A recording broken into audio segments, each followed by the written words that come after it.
इसके बाद जांच में पता चला कि बाइक का रजिस्ट्रेशन भाजपा सांसद साध्वी प्रज्ञा ठाकुर के नाम पर था। एटीएस जांच में दावा किया गया था कि आरोपी पुरोहित कश्मीर में अपनी पोस्टिंग पूरी करने के बाद अपने साथ आरडीएक्स लाया था।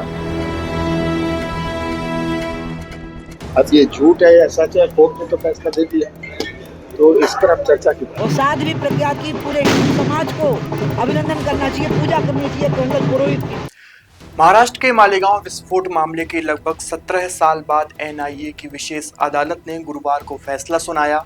कोर्ट ने भाजपा सांसद प्रज्ञा सिंह ठाकुर और लेफ्टिनेंट कर्नल प्रसाद पुरोहित सहित सभी 7 आरोपियों को बरी कर दिया।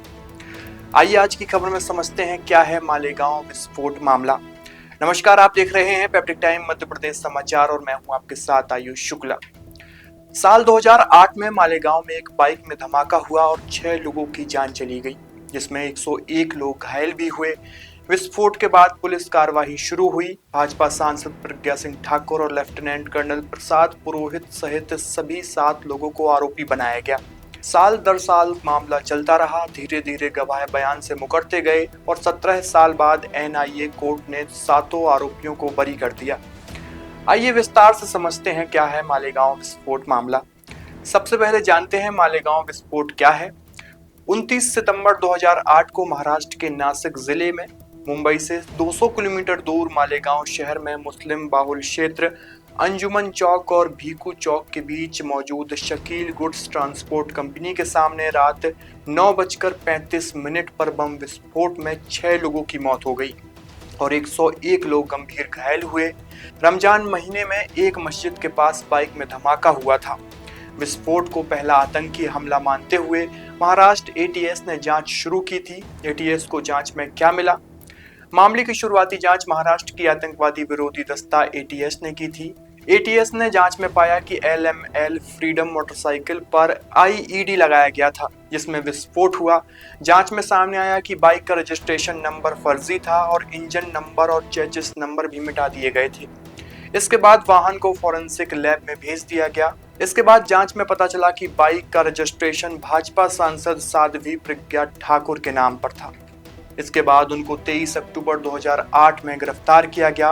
एटीएस ने जांच के दौरान मामले में कर्नल पुरोहित समेत 11 लोगों को गिरफ्तार किया। एटीएस ने जांच में पाया कि आरोपियों ने अभिनव भारत नामक संगठन बनाया था। उन पर महाराष्ट्र संगठित अपराध नियंत्रण अधिनियम 1999 के तहत आरोप लगाए गए थे। एटीएस ने जनवरी 2009 में आरोप पत्र दाखिल किया, जिसमें 11 लोगों को आरोपी बनाया गया और कहा गया कि उनका मानना है कि उन्होंने मुस्लिम लोगों द्वारा किए गए आतंकवादी कृत्यों का बदला लेने के लिए विस्फोट किया। एटीएस जांच में दावा किया गया था कि आरोपी पुरोहित कश्मीर में अपनी पोस्टिंग पूरी करने के बाद अपने साथ आरडीएक्स लाया था और इसे अपने घर में भी छुपाए रखे थे। एटीएस जांच में आरोपी सुधाकर चतुर्वेदी के नासिक मौजूद घर में आरडीएक्स के निशान भी मिले थे, जहां बम बनाया गया था और प्रज्ञा ठाकुर ने पूरी जानकारी के साथ बम विस्फोट करने के लिए अपनी मोटरसाइकिल मुहैया कराई थी। इसके बाद मामला चलता रहा और 2011 में एनआईए को ये जांच सौंपी गई। 2011 में केस राष्ट्रीय जांच एजेंसी यानी एनआईए को सौंपा गया। एनआईए जांच के दौरान आरोपियों ने मकोका के खिलाफ कोर्ट का रुख किया। 2016 में एनआईए ने आरोप पत्र दायर किया। इसमें एनआईए ने आरोपियों पर लगे मकोका के आरोप को हटा दिया। एनआईए ने माना कि मकोका का इस्तेमाल संदिग्ध था। एनआईए ने प्रज्ञा ठाकुर के खिलाफ जुटाए गए साक्ष्यों में भी कई खामियां पाई। इसके बाद आरोपियों की संख्या 11 से घटकर 7 हो गई, यानी 7 को आरोपी माना गया। उसमें प्रज्ञा ठाकुर और 3 अन्य आरोपी श्याम साहू, प्रवीण तकलकी और शिव नारायण कलसांगरा को क्लीन चिट देते हुए कहा गया कि उनके खिलाफ कोई सबूत नहीं मिला और उन्हें मामले से बरी करने की मांग की गई थी। मामले में राष्ट्रीय जांच एजेंसी के विशेष सरकारी वकील अविनाश रसल और अनुश्री रसल की ओर से पेश हुए अपने बयान में कहा गया कि वारदात के दौरान रमजान का पवित्र महीना था और नवरात्रि उत्सव शुरू होने वाला था। साजिशकर्ताओं ने लोगों को आतंकित करने, जान माल की हानि करने के इरादे से विस्फोट किए थे।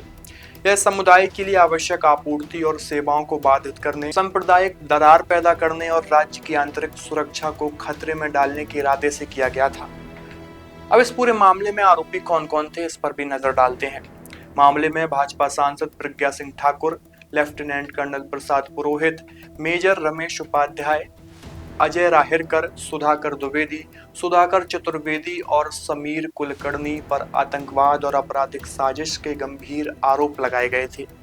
इन सभी पर गैरकानूनी गतिविधियां रोकथाम कानून और भारतीय दंड संहिता की कई धाराओं के तहत मुकदमा चला, जिनमें हत्या, साजिश, सांप्रदायिकता फैलाना और आतंक फैलाने जैसे आरोप भी लगाए गए थे। राष्ट्रीय जांच एजेंसी ने इस मामले की जांच की और कोर्ट से आरोपियों को उनके अपराध के अनुसार सजा देने की मांग की थी। एनआईए के इस मामले पर निर्णय आने के बाद राजनीति में हलचल भी हो गई।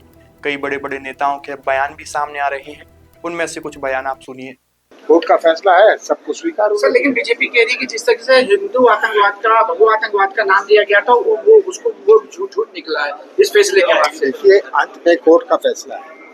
अब ये झूठ है या सच है, कोर्ट ने तो फैसला दे दिया, तो इस पर अब चर्चा की। भगवा आतंकवाद शब्द का प्रयोग शुरू हुआ राहुल गांधी, दिग्विजय सिंह जी, चिदम्बरम जी के समय पे, मनमोहन सिंह जी उस समय पे प्रधानमंत्री थे। अधिकतर राज्यों में कांग्रेस की सरकारें थी, मध्य प्रदेश को छोड़कर। उन लोगों ने इसको शुरू किया। इसको शुरू इसलिए किया ताकि मुस्लिम वोट बैंक को इकट्ठा किया जा सके और मुस्लिमों को आतंकवादियों की गिरफ्त में डर से धकेला जाए कि बहुसंख्यकों में आतंकवादी शुरू हो गए हैं, तो तुम्हें जान बचानी है तो तुम सभी लोग इकट्ठे हो जाओ, हमारे साथ हो जाओ। ये डर उनके अंदर पैदा करने की कोशिश की गई और उसी डर को क्रिएट करने के लिए घटना चुनी गई। उस घटना में झूठ जोड़े गए। उसके आधार पर कुछ लोगों को भयानक यातनाएं दी गई। उनको कहा गया कुछ नाम लो, और अगर उन्होंने वो नाम ले दिए होते तो राष्ट्रवादी संगठनों के अधिकतर पदाधिकारी और बीजेपी के अधिकतर नेता जेल में होते और वैसे ही यातनाएं झेल रहे होते। लेकिन इन लोगों ने इतनी अनंत यातनाएं झेली, ये खाली जीवित बचे रह गए हैं, मैं आपको बताऊं। लेकिन फिर भी इनने तय किया कि मैं इनको आत्म बलिदानी कहूँगी इन लोगों को, और इसलिए आज जब ये छूटे हैं तो मैं खुद अपनी आत्मा की अदालत में बरी हुई हूँ, मैं आपको बताऊँ खुद। जो भगवा आतंकवाद बोलते थे उनके लिए क्या संदेश है? उनके लिए मेरा संदेश ये है कि देश से माफ़ी मांगो, हिंदुओं से माफ़ी मांगो, और माफ़ी ना मांग सको तो गंगा जी में कूद जाओ, या नर्मदा जी बगल में है, या कूद जाओ, जो मध्य प्रदेश वाले हैं वो। दीदी साध्वी जी के लिए क्या कहेंगे? मैं तो उसको दुर्गा कहूँगी, उसका अभिनंदन करूँगी। उसने जितना शारीरिक टॉर्चर झेला है, इतना मैंने सुना है कि महिला झेल नहीं सकती, और उसने उसको झेला है तो एक सामान्य महिला नहीं है। लेकिन उसने मुझे एक बात कही थी जब मैं प्रज्ञा को जेल में मिली, वो दिन मुझे कभी नहीं भूलता, क्योंकि मैं कुछ ले नहीं जा पाई। जेल के मैनुअल का मुझे भय था, तो मैं कुछ ले नहीं गई कि पता नहीं जेल के नियम क्या है, और मैं पहली नेता थी जो उसको मिलने चली गई।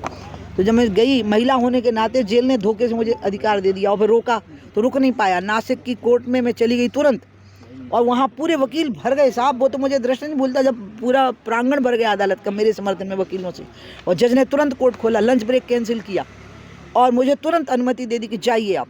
और मैं जब मिलने गई तो मैं सोची कि प्रज्ञा रोती हुई मिलेगी, उल्टा हुआ रोई मैं। मुझे पुचकारा प्रज्ञा ने, माला पहनाई, मिठाई दी, शाल उड़ाया, और जो कहा वो मैं आपको बताती हूँ। वो आज यहाँ नहीं है हमारे पास यहाँ। उसने कहा पूरे देशवासियों से कह दो कि प्रज्ञा मर जाएगी, जिंदा चिन्हवा दी जाएगी, लेकिन हिंदू समाज को और भगवा रंग को कभी कलंकित नहीं होने देगी। एक छोटा सवाल और, ये क्यों रचा गया था? मैंने आपको पहले ही कहा ना, ये मुस्लिम वोट बैंक को इकट्ठा करने के लिए उनके अंदर डर पैदा करना चाहती थी, और डर पैदा करने के लिए इस्लामिक फंडामेंटलिज्म के जवाब में इन्होंने हिंदू फंडामेंटलिज्म को क्रिएट करने की कोशिश की और उसको भगवा आतंकवाद का नाम दिया। और उनको लग रहा, उनको पता ही नहीं था कि ऊपर से एक उल्का पिंड गिरने वाला है, नरेंद्र मोदी, और जो इन सबको ठिकाने पे लगा देगा। दीदी आज जो बरी हुई हैं कोर्ट से साध्वी जी, तो उसको लेकर क्या कहेंगे? मैं उससे ये मानूंगी कि न्यायिक प्रक्रिया ने अपना काम किया, न्यायालय का अभिनंदन होना चाहिए, और साध्वी प्रज्ञा की पूरे हिंदू समाज को अभिनंदन करना चाहिए, पूजा करनी चाहिए कर्नल पुरोहित की। तो ये था पूरा मालेगांव ब्लास्ट मामला। आपकी इस खबर को लेकर क्या राय है, कमेंट बॉक्स में अपनी प्रतिक्रिया जरूर दीजिए। शुक्रिया।